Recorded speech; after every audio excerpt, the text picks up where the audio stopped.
could be with me. I want to tell you something. I don't do Masonic history or in-depth analysis of different aspects of Freemasonry. There are plenty of very wise people who do that.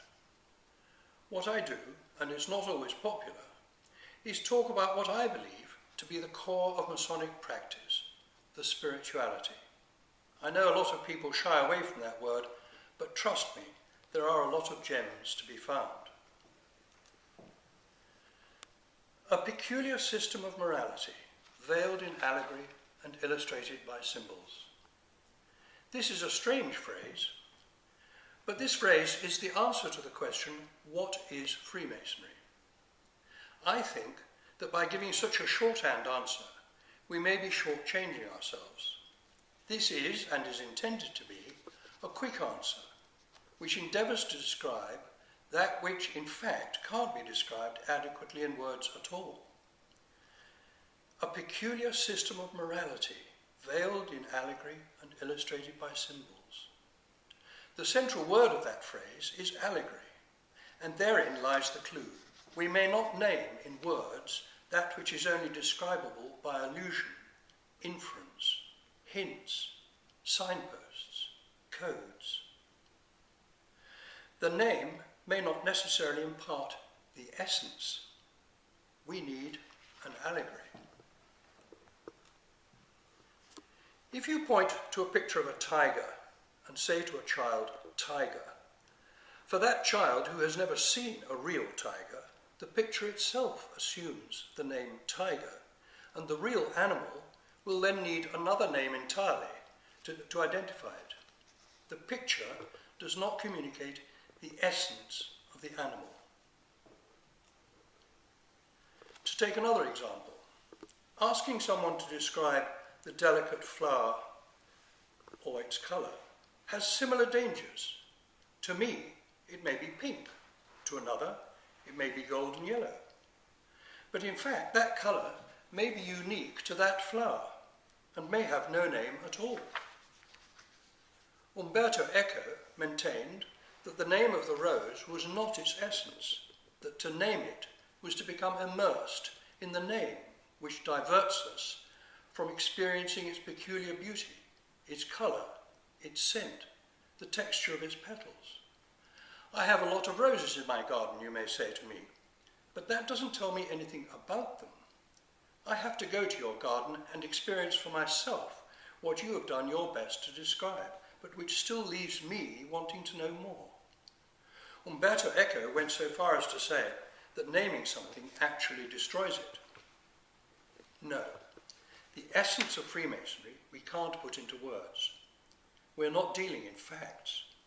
We can, however, get a little further by asking not what is Freemasonry, but what does Freemasonry do? In its little square booklet, Freemasonry, An Approach to Life, the United Grand Lodge of England asks the question, what is Freemasonry? But then, curiously, it does not tell us what it is, but rather what it does. Freemasonry, it says, teaches moral lessons and self-knowledge through participation in a progression of allegorical two-part plays. Now, I would like you to think what would happen if we put these statements the other way round. Freemasonry teaches self-knowledge and moral lessons through participation in a progression of allegorical two-part plays. In other words, by first coming to understand and to know ourselves, in order afterwards to attain moral lessons. Are we here on more secure ground? I think we are.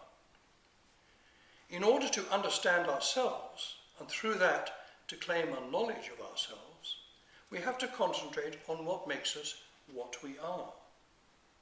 Have a look at what my personal definition of what Freemasonry might well be. Freemasonry provides a path to be followed in progressing towards our own centre, to discover the mystery which is ourself, the beauty in ourself, and the mystery of the spark of divinity within us. Now we are talking about mysteries, those glories which can be imparted by decoding the allegories. What is more, in dealing with the mystery of Freemasonry, we are engaged in the pursuit of the oldest Western mystery tradition of all. Our ritual abounds in references to the centre. Let us start at the beginning. Explicit references to the centre don't belong only to the third degree, but in fact are first mentioned in the first degree. It's a pity that the first degree tracing board, which has a specific reference to the centre, is not often explained to the new entered apprentice right at the start of his or her Masonic journey. Let me remind you what it says. In all regular, well-formed, constituted lodges, there is a point within a circle round which the brethren cannot err. This circle is bounded between north and south by two grand parallel lines, one representing Moses and the other King Solomon. On the upper part of this circle rests the volume of the sacred law, supporting Jacob's ladder, the top of which reaches to the heavens. And it goes on, in going round this circle, we must necessarily touch on both those parallel lines, likewise on the sacred volume. And while a Mason keeps himself thus circumscribed, he cannot err. This is a fairly direct injunction. It seems to tell us that this symbol points to the need to be self-aware, self-knowing, to know our own centre, our own nature. We should be careful here to distinguish between self-centeredness, a scenario in which we are bound up in being interested in ourselves to the exclusion of those around us, and self-awareness, a scenario in which we first seek to be aware of and to know our own nature, virtues and vices, after which we can then be secure enough in ourselves to relate to those around us. A self-centered person may indeed be seeking self-knowledge, but may not have progressed beyond an empty feeling of self-inadequacy. So, we enter the temple at our initiation, blindfolded. I think we all know why this is, but let me expand on it a little. We begin our life in the darkness of the womb, we end it in the darkness of the tomb. Between those two extremities, light is essential to our progress, in a literal, physical sense, as well as in a figurative, symbolic and spiritual sense. Of all the organs of sense which humans have been blessed, the eyes are the most perceptive. Deprived of light, we are more helpless than when deprived of any other sense. But deprived of spiritual light, spiritual growth, spiritual strength, we can be yet more disabled. We may indeed have come to Freemasonry seeking spiritual progress because our own inner light, our own centre, was shining not as brightly as it might. When we set out on our Masonic journey, we were told that we would be deprived of light. So that did not come as a surprise to us. But the reason for this deprivation only became clear once we were on our way. We were not to take notice of light from outside, nor indeed outside influences of any kind, so that we might better concentrate on what was happening inside, so that we might identify and appreciate the inner light. This was a light which was faint at first, growing stronger as we felt our spirit grow stronger as we progressed through the Masonic ceremony. But first of all, there was a crucial event in our initiation. The master recited a prayer over the aspirant. Vouchsafe thine aid, Almighty Father and Supreme Governor of the universe, to our present convention, and grant that this candidate for Freemasonry may so dedicate and devote his life to thy service as to become a true and faithful brother among us. Endue him with a competency of thy divine wisdom, that, assisted by the secrets of our Masonic art, he may the better be enabled to unfold the beauties of true godliness to the honour and glory of thy holy name. By reciting the words of this prayer, the master recognizes that the aspirant is in need of initiation as a route away from his base self, rising to a fuller, brighter existence, a real moral and ethical advancement in himself, a journey towards God. He gives recognition to the fact that the aspirant is in need of wisdom, and which of us is not? But, and this is important, the words of this prayer conceal something of supreme importance for Freemasons, that he may the better be enabled to unfold the beauties of true godliness. We have first to ask ourselves, how am I to unfold the promised godliness? Then we have to ask, and where is it situated? I must ask you now to fasten your seatbelts and hold on for a moment, because this is not the sort of talk we are used to in lodges of instruction. I want you to accept for a moment that we actually inhabit two universes at the same time. There is the physical, material, sensual world, a world, so to speak, with hard edges, and there are the limitless, eternal realms, not restricted by physical phenomena and not available to ordinary perception, but which are still a part of our universe. Quests for an explanation of non-material phenomena have existed since the beginning of the human race. In the ancient world, those quests belonged to a body of thought known as the mysteries. In these realms, the arenas for the exploits of the gods of mythology, events occurred which were governed by the same natural laws existing in our world of ordinary experience, and had an important influence on the daily activity of human life. To illustrate this, every time we dream, we are participants in supernatural events, since the boundary of the inaccessible part of that supernatural domain is the threshold of our own consciousness. The ancient mysteries were schools which provided the gateway to those realms, and the natural laws operating in them, and they incorporated a process of initiation directly comparable with Masonic initiation.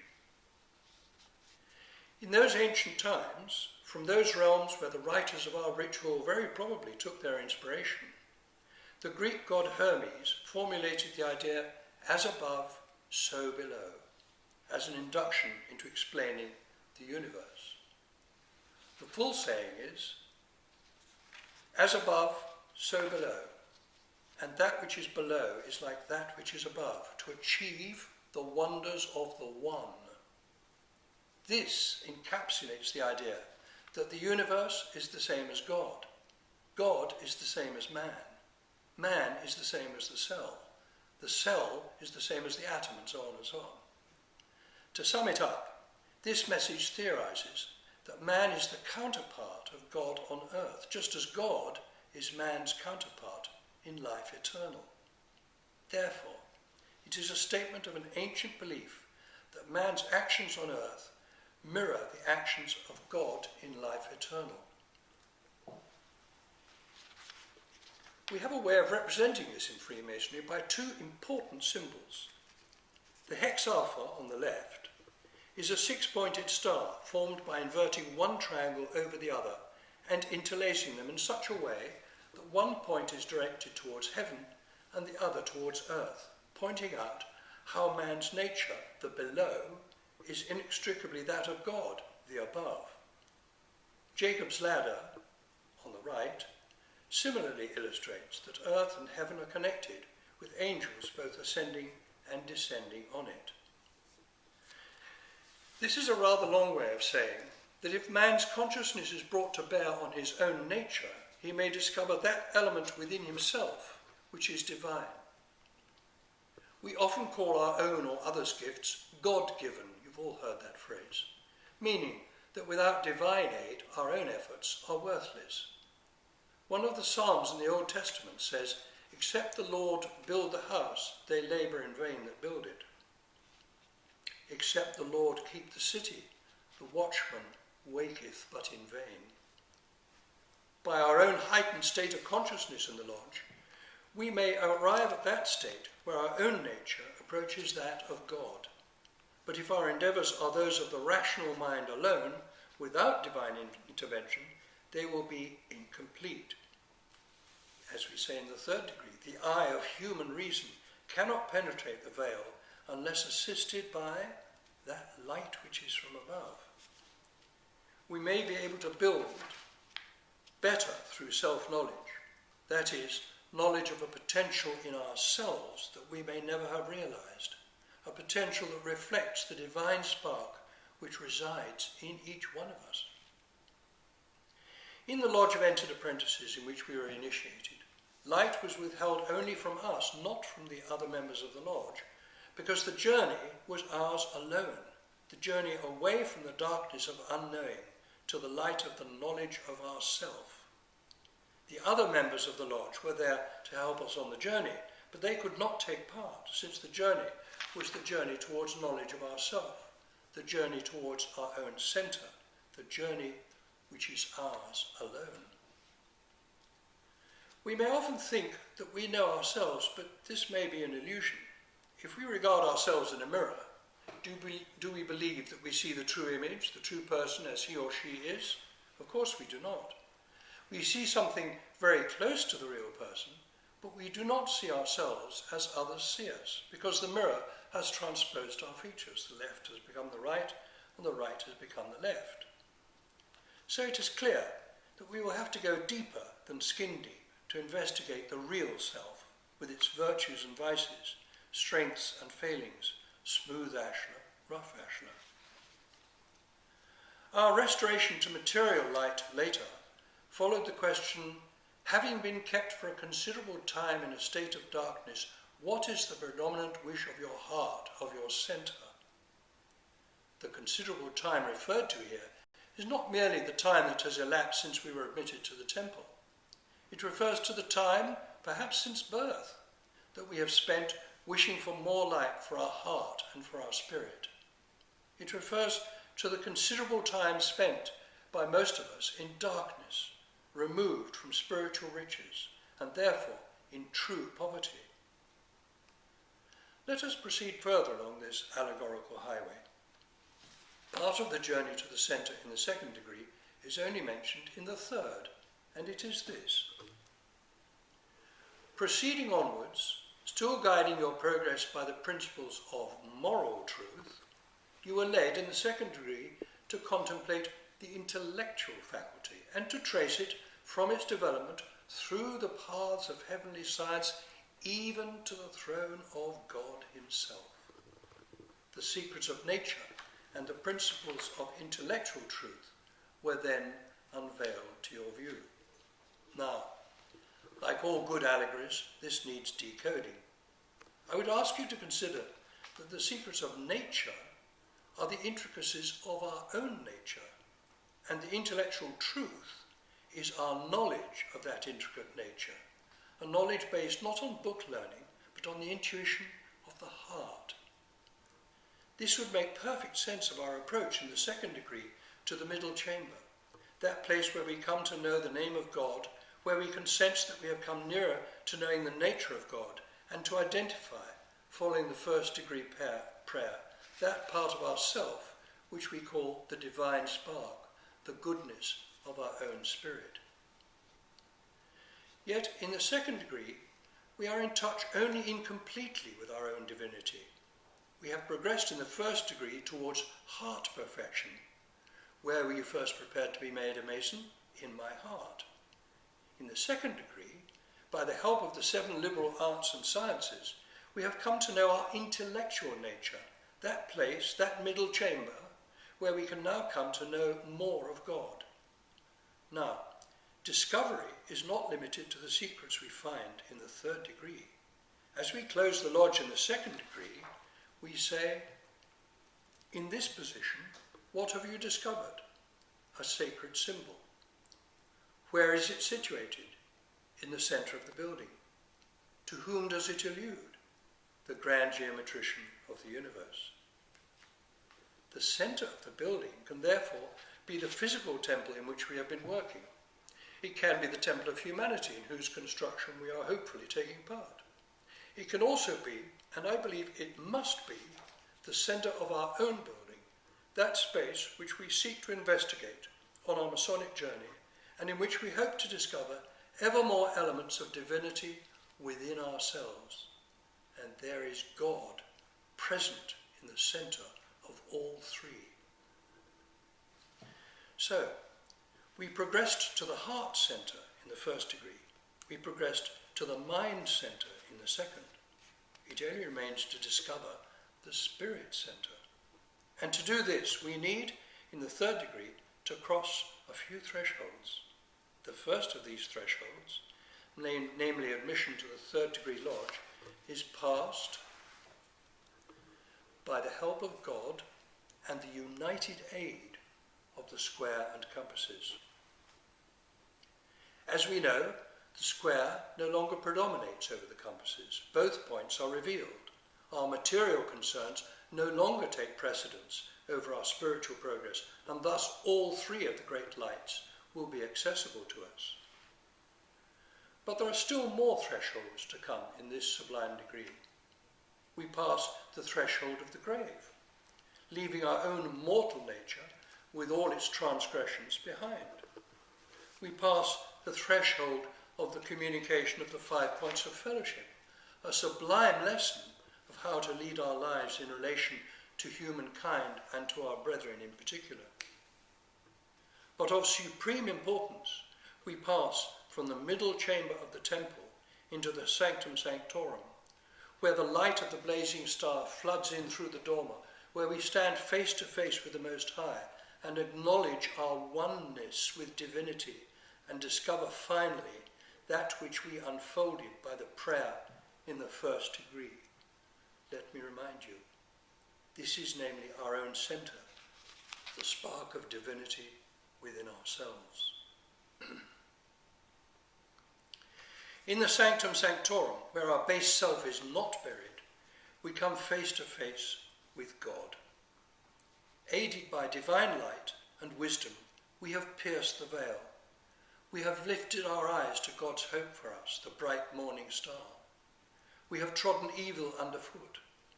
We are now listening to the voice of our own purified nature and are coming to know our own vital and immortal principle, namely that light and goodness of which we are all capable. And the third of the three great lights, the compasses, are given to us to work with. The compasses define the limits of good and evil. By adhering to the centre, where the first leg of the compasses is placed, we adhere to the moral law. To stray over the limit set by the other leg of the compasses is to disregard the moral law, that code by which we live in harmony with our fellow men. In the words of the first degree, while we keep ourselves thus circumscribed, we cannot err. We have all had the 3 degrees conferred on us.